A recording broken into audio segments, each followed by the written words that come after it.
24 test संख्या है 14। आइए प्रारंभ करते हैं।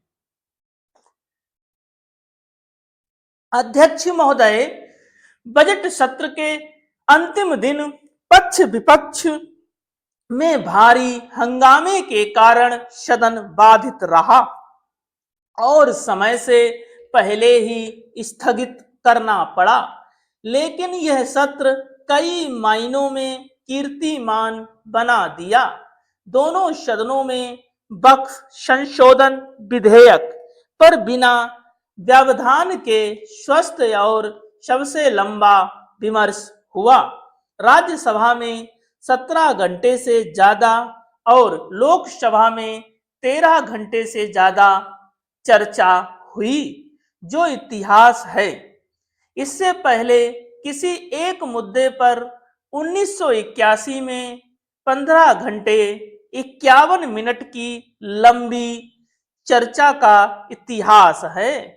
सरकार का मानना है कि सत्र में सभी दलों के नेताओं ने नियमों एवं संवैधानिक परंपराओं का पालन करते हुए चर्चा में हिस्सा लिया, जो हमारे मजबूत लोकतंत्र का साक्षी है। लोकसभा अध्यक्ष ओम बिरला एवं राज्यसभा के सभापति जगदीप धनखड़ ने भी सत्र की सराहना की है। सत्र की समाप्ति के बाद केंद्रीय कार्य मंत्री किरण रिजिजू ने प्रेस कॉन्फ्रेंस में बजट सत्र को ऐतिहासिक और लोकतंत्र के लिए बड़ी उपलब्धि बताया। उन्होंने कहा कि राज्यसभा में 17 घंटे 2 मिनट तक चर्चा हुई, जो संसदीय इतिहास में सबसे लंबी रही। यह 3 अप्रैल की सुबह 11 बजे से 4 अप्रैल को तड़के 4:02 तक चली।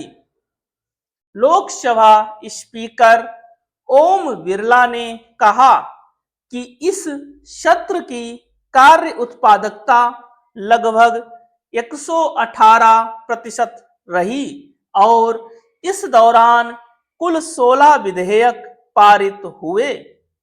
राज्यसभा के सभापति जगदीप धनखड़ ने ओम बिरला ने कहा कि बजट सत्र 31 जनवरी से 4 अप्रैल तक चला। इस दौरान लोकसभा राष्ट्रपति के अभिभाषण पर धन्यवाद प्रस्ताव पर चर्चा 17 घंटे 23 मिनट तक की 26 बैठकें हुई, जो 160 घंटे 48 मिनट तक चली, जिसमें 173 सदस्यों ने भाग लिया। इसी तरह बजट पर सामान्य चर्चा भी 16 घंटे 13 मिनट चली, जिसमें 169 सदस्यों ने भाग लिया। जगदीप धनखड़ ने राज्यसभा के विमर्श को संवाद और साझा उद्देश्य के आईने में ऐतिहासिक करार दिया। कहा कि यह सत्र विधायी उपलब्धियों और एकता की भावना के लिए याद किया जाएगा। सदस्यों ने जवाबदेही के साथ अपनी बातें रखीं। हंगामे के बीच कार्यवाही अनिश्चित काल तक स्थगित कर दी गई। मुनव्वम के निवासी उस समय खुशी से झूम उठे जब लोकसभा ने वक्फ संशोधन विधेयक को पारित किया। लोकसभा में बुधवार, गुरुवार मध्य रात्रि के बाद विधेयक पारित होने के तुरंत बाद मुनव्वम तटीय क्षेत्र के लगभग 600 परिवार ने पटाखे फोड़े। बीजेपी ने इसे सभी नागरिकों के लिए संपत्ति के अधिकार को कायम रखने की दिशा में एक महत्वपूर्ण कदम बताया। खास तौर पर केरल के एर्नाकुलम जिले के मुनम्बम गांव का जिक्र करते हुए, यह मुनम्बम गांव वही है जहां 400 एकड़ जमीन को लेकर लंबे समय से विवाद चला आ रहा था। मुनव्वम भू संरक्षण समिति के बैनर तले 173 दिनों से भूख हड़ताल पर बैठे इन लोगों ने नरेंद्र मोदी जिंदाबाद जैसे नारे लगाए और उम्मीद जताई कि नया कानून लागू होने के बाद यह मुद्दा सुलझ जाएगा। इन प्रदर्शनकारियों में अधिकतर ईसाई हैं। मुनव्वम के निवासी उस समय खुशी से झूम उठे जब लोकसभा ने वक्फ संशोधन विधेयक को पारित किया। लोकसभा में बुधवार गुरुवार मध्य रात्रि के बाद विधेयक पारित होने के तुरंत बाद मुनव्वम और बीजेपी की इस नई रणनीति से भारतीय राजनीति में मुस्लिम तुष्टीकरण को एक नया धक्का लगा, क्योंकि राष्ट्रीय मुस्लिम एकता मंच के द्वारा हमेशा मुस्लिम तुष्टीकरण किया जाता रहा है।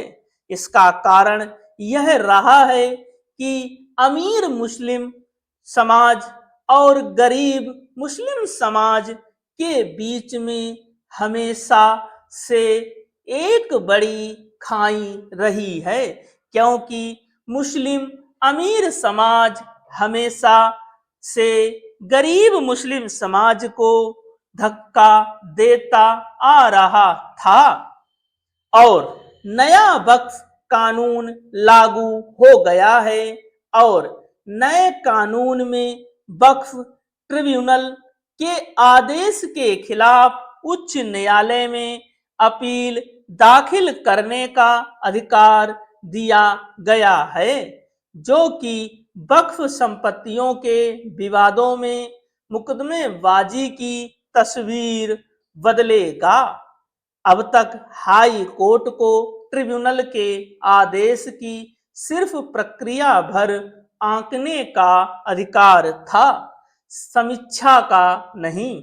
बहुत से लोग नए वक्फ कानून में हाई कोर्ट में अपील दाखिल करने के दिए गए अधिकार पर कहते हैं कि पहले भी हाई कोर्ट में रिट दाखिल हो सकती थी और हाई कोर्ट उस रिट पर सुनवाई करते हुए ट्रिब्यूनल के आदेश को निरस्त कर सकता था। इसलिए इसमें नया क्या है, लेकिन सुप्रीम कोर्ट के वकील ज्ञान सिंह कहते हैं कि रिट और अपील के क्षेत्राधिकार में अंतर है। इलाहाबाद हाई कोर्ट के सेवानिवृत्त न्यायाधीश एस.आर. सिंह भी कहते हैं कि रिट पर सुनवाई करते हुए हाई कोर्ट ट्रिब्यूनल में पेश किए गए साक्ष्यों की समीक्षा नहीं कर सकता। वह सिर्फ यह देख सकता है कि ट्रिब्यूनल ने आदेश देने में जो प्रक्रिया अपनाई थी वह सही थी कि नहीं। नए कानून में ट्रिब्यूनल के आदेश को 90 दिन के भीतर उच्च न्यायालय में अपील दाखिल कर चुनौती दी जा सकती है, जबकि पुराने कानून में ट्रिब्यूनल का आदेश अंतिम था, उसके खिलाफ अपील दाखिल नहीं की जा सकती थी। इस तरह संसद द्वारा पास हुआ कानून गरीब मुसलमानों के हक में है, यह हमें समझना होगा, क्योंकि विकसित भारत को विकसित बनाने के लिए हमें सभी समाजों को ध्यान देना होगा इसी ओर संसद के द्वारा बनाया गया ये कानून एक नई मंजिल तय करेगा।